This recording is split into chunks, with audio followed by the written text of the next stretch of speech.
देखो, हमारे देश में कोई अपना काम ठीक तरीके से कर रहा हो या फिर नहीं कर रहा हो, लेकिन मीडिया अपना काम पूरी तरीके से कर रही है लोगों को एंटरटेन करने का। Entertaining people since 2014। उससे पहले तक मीडिया न्यूज दिखाने का काम करती थी। 2014 के बाद से इन्होंने अपनी एंटरटेनमेंट इंडस्ट्री खोल करके रख ली और बॉलीवुड के लोग भी इनके सामने पूरी तरीके से फेल हैं।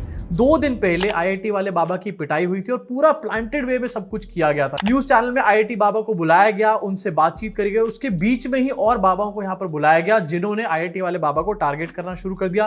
Full on high voltage drama यहां पर देखने को मिला था। इसके बाद सोशल मीडिया पे काफी ज्यादा छीछा लेदर भी हुई थी गोदी मीडिया की, लेकिन उसके बावजूद भी गोदी मीडिया के लोगों को यहां पर अकल आने का नाम नहीं ले रही है। कल फिर से एक और कांड यहां पर हुआ है जहां पर टाइम्स नाउ नवभारत के लाइव डिबेट के बीच में लड़ाई गुत्थम गुत्थी एकदम से शुरू हो गई 2 लोगों के बीच में। कौन? वहां पर एंकर जो मौजूद थी वो, और एक वहां पर गेस्ट। सोचो, एंकर जिसका काम होता है डिबेट को मॉडरेट करना, वही लोगों से लड़ाइयां कर रहे हैं यहां पर।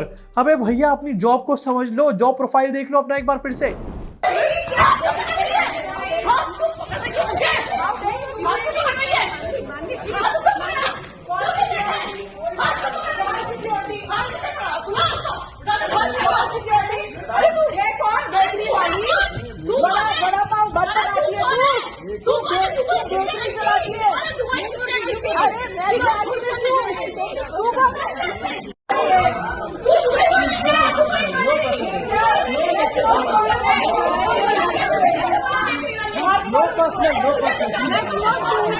बेकरी चलाती है।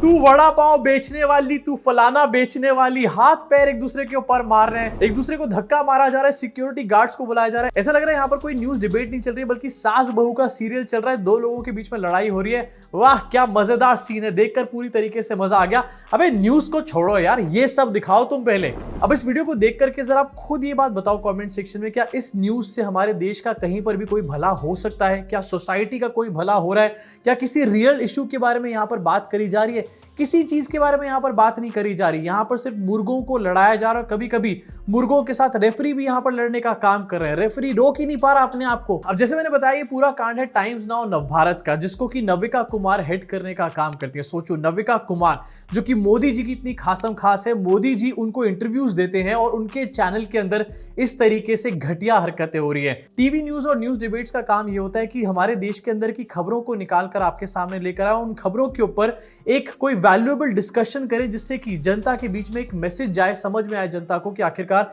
देश में चल क्या रहा है। लेकिन इससे क्या चल रहा है? कुछ भी नहीं चल रहा, सिर्फ टीआरपीस का गेम चल रहा है यहाँ पे। अब वैसे मैं इन लोगों को यहाँ पर ज्यादा ब्लेम भी नहीं करता हूँ, क्योंकि अगर ये लोग यहाँ पर सच दिखाना शुरू कर देंगे तो मोदी जी इनके पिछवाड़े पे लात मारेंगे। अगर ये लोग सच दिखाएंगे तो इनके जो अभी तक के फॉलोअर्स हैं, जो कि मोदी जी के एक्चुअली भक्त हैं, वो इनको देखना बंद कर देंगे। और अगर ये लोग न्यूज नहीं दिखाएंगे तो और क्या दिखाएंगे? इस तरीके की WWE तो दिखाएंगे, क्योंकि सांप ने दूध पी लिया, गणेश जी ने दूध पी लिया, भूत पिशाच की कहानियां, ये 20 साल पहले लोग देखते थे। अब लोग उससे एंटरटेन नहीं होते हैं। अब लोगों को यहाँ पर लाइव लड़ाइयां चाहिए न्यूज के अंदर। अब न्यूज चैनल वाले ये सब मुर्गे भिड़वाने में बिजी हैं, और ये इसलिए बिजी है क्योंकि असली न्यूज को भी छुपाना इनका एक बहुत बड़ा पर्पस है। कैसी न्यूज?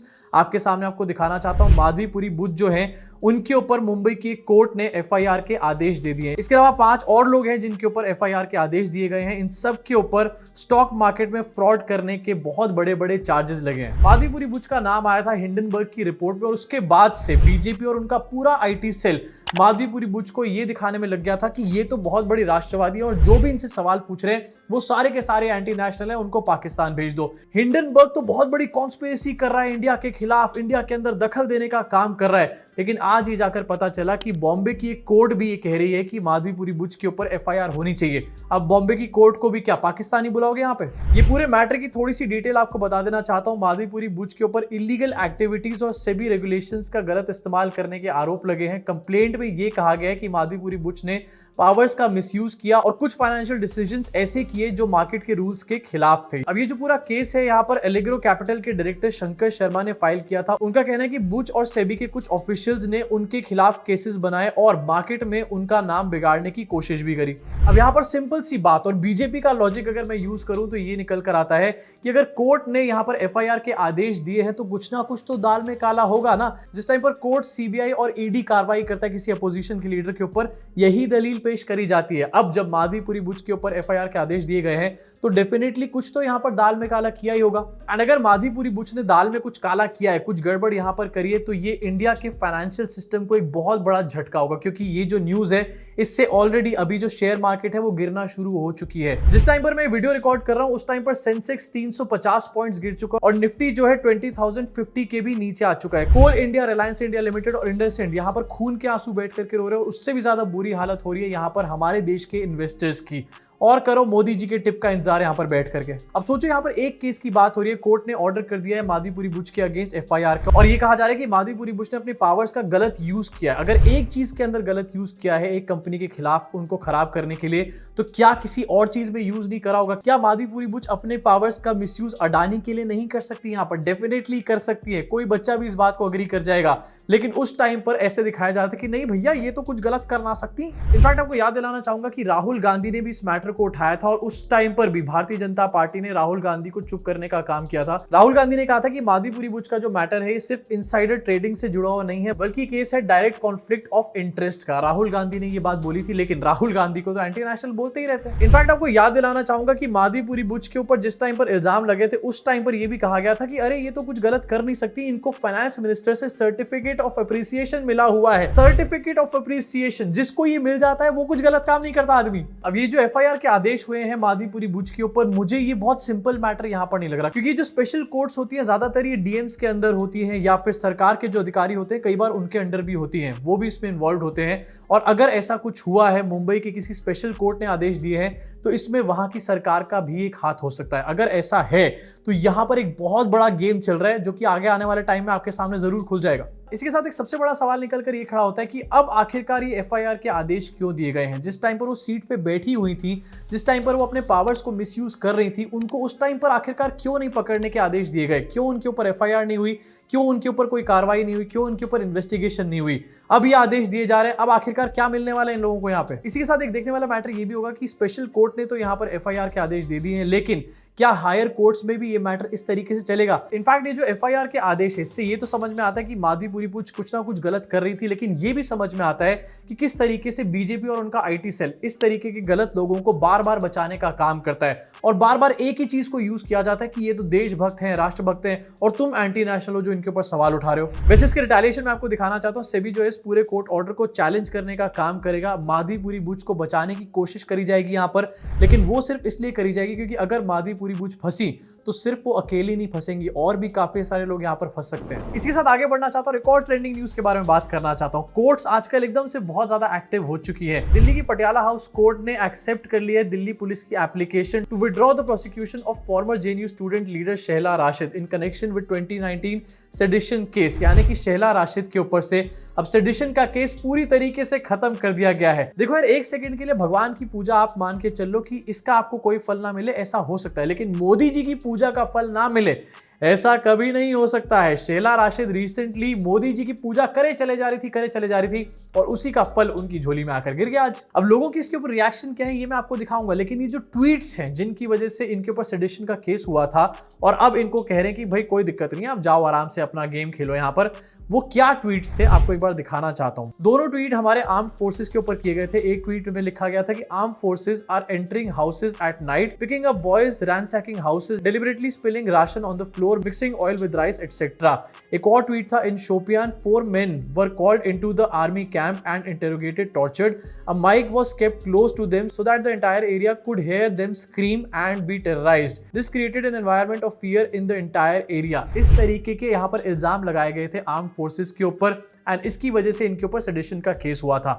उस टाइम पर बीजेपी को ये लग रहा था कि ये बातें देशद्रोही बातें हैं, लेकिन आज एकदम से दिल्ली पुलिस जो कि बीजेपी के अंडर आती है, अमित शाह के अंडर आती है, उनको आज ये नहीं लग रहा कि ये देशद्रोह की बातें थी। ये आखिरकार हृदय परिवर्तन कैसे हो गया रात रात। अब वीडियो में आगे बढ़ने से पहले यहाँ पर बात करना चाहता हूँ एक वॉशिंग मशीन के बारे में। ये कोई पेड एडवर्टीजमेंट नहीं है, लेकिन ये एडवर्टीजमेंट है, इसे मान के चल लो आप। देखो, आप वॉशिंग मशीन खरीदने जाते हो जिससे कि आपके दाग धुल जाए कपड़ों में से, लेकिन कई बार आप महंगी से महंगी वॉशिंग मशीन खरीद लेते हो, आपके कपड़ों में से दाग नहीं निकलते। अगर आपके साथ भी ऐसा होता है तो आप कुछ मत करो, आप अपनी वॉशिंग मशीन को चेंज करो और लेकर के आ जाओ बीजेपी वॉशिंग मशीन। अरे वही वाली वॉशिंग मशीन जिसमें से शहला राशिद साफ होकर के निकली है रिसेंटली। अब चलो देखते हैं कि सोशल मीडिया पे क्या रिएक्शंस है, इनके रिएक्शंस पे रिएक्ट करते हैं। सबसे पहले आपकी स्क्रीन्स के ऊपर, if Kanhaiya Kumar joins BJP tomorrow he will be the biggest nationalist for BJP trolls. Actually में ये बात सच है, अगर कल कन्हैया कुमार बीजेपी ज्वाइन कर लेते हैं तो वो भी सबसे बड़े देशभक्त हो जाएंगे। और कल से ही जितने व्हाट्सएप पे फॉरवर्ड्स होते हैं बीजेपी आईटी सेल के, उनमें सब में ये दिखाया जाएगा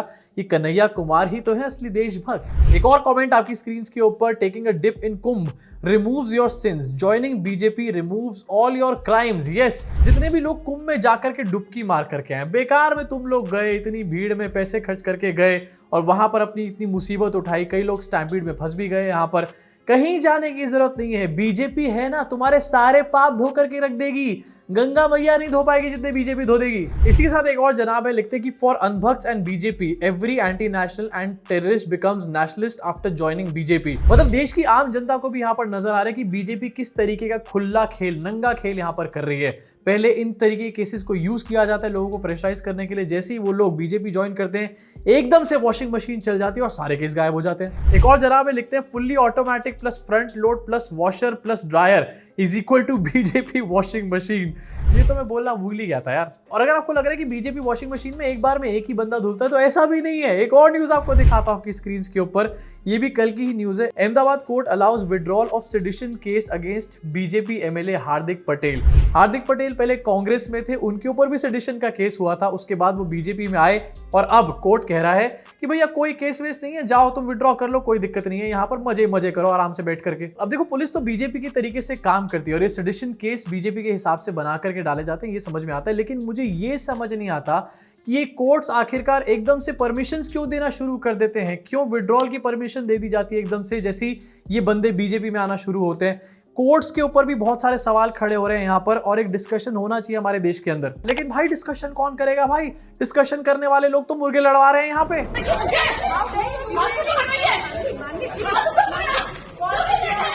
इसी के साथ आगे बढ़ना चाहता हूँ और बात करना चाहता हूँ हमारे श्री श्री श्री भक्तों के पुआपा मोदी जी के बारे में। कैसे भूल सकते हैं हम इनको। मोदी जी ने कल एक स्टेटमेंट दिया है, आपको दिखाना चाहता हूँ आपकी स्क्रीन के ऊपर, काफी इंटरेस्टिंग है। India is becoming land of infinite innovations.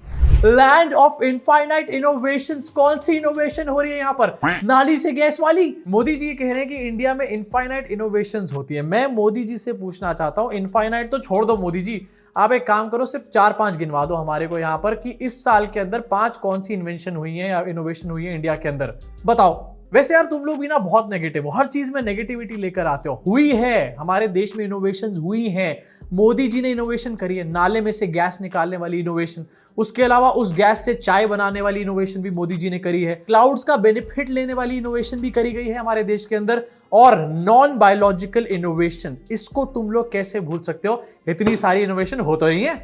वैसे लैंड ऑफ इनफाइनाइट इनोवेशंस का तो पता नहीं, लेकिन लैंड ऑफ इनफाइनाइट जुमला जरूर हो सकता है। रिसेंटली आपको याद होगा कि कुंभ के बारे में कहा गया था कि 144 साल बाद ये कुंभ आया है। मैंने इसके ऊपर एक वीडियो भी बनाई थी, अगर नहीं देखी तो जाकर के देख लो।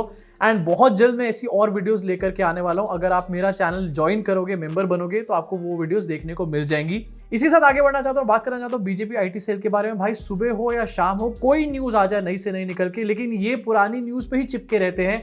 मोदी जी का डंका कैसे बज रहा है, इनको बस ये दिखाना है किसी तरीके से। मोदी जी का डंका बजाने के चक्कर में अपना ढोल रोज फटता रहता है। अब क्या कह रहे हैं, देखो अपनी स्क्रीन के ऊपर, अभी कह रहे हैं कि जेलेंस्की को तो धक्के मार के बाहर निकाल दिया ट्रंप ने, लेकिन वही ट्रंप मोदी जी की चेयर खिसकाने के लिए पीछे यहां पर खड़ा हुआ था। दिस इज लिट, देसी मोहितो ये कह रहे हैं। इनफैक्ट पूरा बीजेपी आईटी सेल जुटा हुआ है और ये नैरेटिव सेट करने की कोशिश कर रहा है कि ट्रंप मोदी के साथ कभी ऐसा नहीं करेंगे, और मोदी को तो बहुत इज्जत देते हैं डोनाल्ड ट्रंप। अब अगर इन्हीं का लॉजिक यूज किया जाए, ट्रंप मोदी जी को बहुत इज्जत देता है, ट्रंप मोदी जी से डरता है वगैरह वगैरह, तो एक और फोटो मैं भी आपको दिखाना चाहता हूँ। ये भी लास्ट वीक की फोटो है, जब कतर के अमीर आए थे इंडिया। उस टाइम पर मोदी जी भी अमीर के पीछे ऐसे ही खड़े हुए थे कुर्सी खिसकाने के लिए। एंड जहां तक कुर्सी खिसकाने की ही बात करें गई तो सिर्फ मोदी के लिए डोनाल्ड ट्रंप ने कुर्सी नहीं खिसकाई थी भैया। इनफैक्ट आपको बताना चाहता हूं कि डोनाल्ड ट्रंप मोदी जी को तो बाहर तक भी लेने नहीं आए थे, लेकिन यहाँ पर फालतू में नैरेटिव सेट किया जा रहा है क्योंकि इनको डर है इस बात का कि जिस तरीके से ज़ेलेंस्की की यहाँ पर छीछा लेदर हो रही है, मोदी जी भी उस कैटेगरी में बहुत जल्दी ना चले जाएं। इसी के साथ जाते आते आपको एक और न्यूज दिखाना चाहता हूं और काफी ज्यादा कंसर्निंग भी है। दिल्ली में अभी एक फैसला लिया गया कि 15 साल से पुरानी अगर आपकी गाड़ी है तो आपको पेट्रोल पंप पे पेट्रोल नहीं मिलेगा, क्योंकि 15 साल से पुरानी गाड़ी जो है वो भंगार हो जाती है पेट्रोल वाली। एंड सेम नियम फॉलो होता है डीजल गाड़ी के लिए 10 साल के अंदर, कि उसके बाद वो भंगार हो जाती है यहाँ पर। अब इसके ऊपर दिल्ली सरकार का ये स्टेप तो निकल करके सामने आया है कि पेट्रोल नहीं मिलेगा, लेकिन मुझे ये समझ में नहीं आ रहा। सवाल ये भी खड़ा होता है कि जो चीजें सरकार को प्रोवाइड करनी चाहिए और वो सरकार प्रोवाइड नहीं करती, क्या उसके ऊपर सरकार के ऊपर कोई जुर्माना लगता है? अगर सरकार का यहाँ पर काम है रोड्स को बनाना, इंफ्रास्ट्रक्चर डेवलप करना, जिससे कि हम ठीक तरीके से स्मूथली गाड़ी चला पाएं, वो गाड़ी जिसके ऊपर हम आरटीओ बकायदा देते हैं और उसके अलावा टोल टैक्सेस भी देते हैं, तो सरकार जब वो काम नहीं करती तो सरकार के ऊपर क्या पेनल्टी नहीं लगनी चाहिए? मतलब अगर यहाँ पर आम आदमी कोई काम गलत करता है उसके ऊपर पेनल्टी लगती है, लेकिन अगर सरकार अपना काम ठीक तरीके से नहीं करती तो उनका आखिरकार यहाँ पर क्या प्रोविजन है? एंड इसी के साथ एक और सवाल यहाँ पर लोग पूछ रहे हैं, 15 साल के बाद सरकार यहाँ पर पेट्रोल नहीं देगी उन गाड़ियों को, लेकिन क्या सरकार इंश्योर करेगी 15 साल तक उन गाड़ियों की सेफ्टी को? उन गाड़ियों में क्या वियर एंड टियर हो रहा है, वो गाड़ियां चोरी हो रही है नहीं हो रही है, क्या सरकार उस चीज को इंश्योर कर सकती है? मतलब अपना काम तो यहाँ पर करना नहीं, जनता को और पहले चले जाओ। इसी के साथ इस वीडियो को यही खत्म करना चाहूंगा और आपसे पूछना चाहूंगा कि क्या सरकार के ऊपर कोई पेनल्टी होनी चाहिए जब वो अपने काम नहीं करते हैं, और अगर ये पेनल्टियां लगनी शुरू हो जाए तो कौन सी सरकार ऐसी है जिसके ऊपर सबसे ज्यादा पेनल्टी लगेगी? नीचे कॉमेंट सेक्शन में अपनी भड़ास को पूरी तरीके से निकाल डालो। साथ ही जाते हो आपसे 2 अपील करना चाहूंगा। पहली अपील, इस वीडियो को लाइक जरूर करना जिससे YouTube इस वीडियो को यानी कि सच को और ज्यादा लोगों तक पहुंचाने का काम करे। दूसरी अपील ये कि चैनल को सब्सक्राइब करके बेल आइकन दबाओ, क्योंकि भाई 2 मिलियन सब्सक्राइबर पहुंचाना है जल्द से जल्द, नहीं तो इसी तरीके से गोदी मीडिया के मुर्गे लड़ते हुए देखने पड़ेंगे आपको।